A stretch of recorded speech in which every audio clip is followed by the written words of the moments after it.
For decades, this enormous power plant has used coal and natural gas to provide electricity to New York City.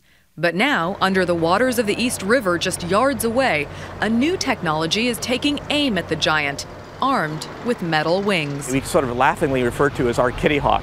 Verdant Power is the first company to sell clean energy generated by river tides. Here in the East River, we get up to about 5 knots of current on a really good day. And so at peak current, these generators can produce around 40 each one of these turbines.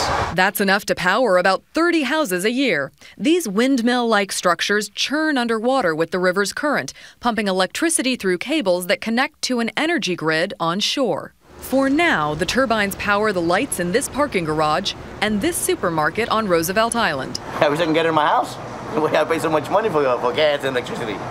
That's a great idea. But great ideas take time to develop into working models. At first, Verdant underestimated the river's power, and the blades kept breaking down. Now this third generation is retooled and more durable. We will be filing for a commercial license with the Federal Energy Regulatory Commission to put in 30 turbines.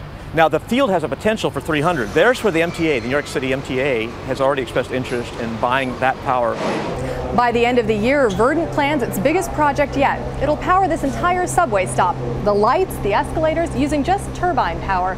They dream of the day they'll be able to power these trains using clean technology too, here in New York and around the globe. A lot of the world is water. A lot of that water moves all the time, and some of it moves very fast. It's also entirely predictable. Scottish Minister of Environment Michael Russell came to see New York's progress with tidal turbines.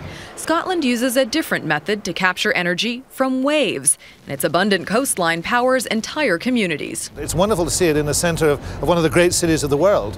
The technology is also catching on in smaller towns. From the coast of Maine to Washington's Puget Sound, alternative energy companies are competing to become serious hydropower players. Now we're off and running, and boy, we're going to run hard. There are about 100 small businesses around the world working on wave and tidal power projects. On the West Coast, Pacific Gas and Electric could soon learn if they'll be allowed to pursue a wave power plant off the Northern California coastline.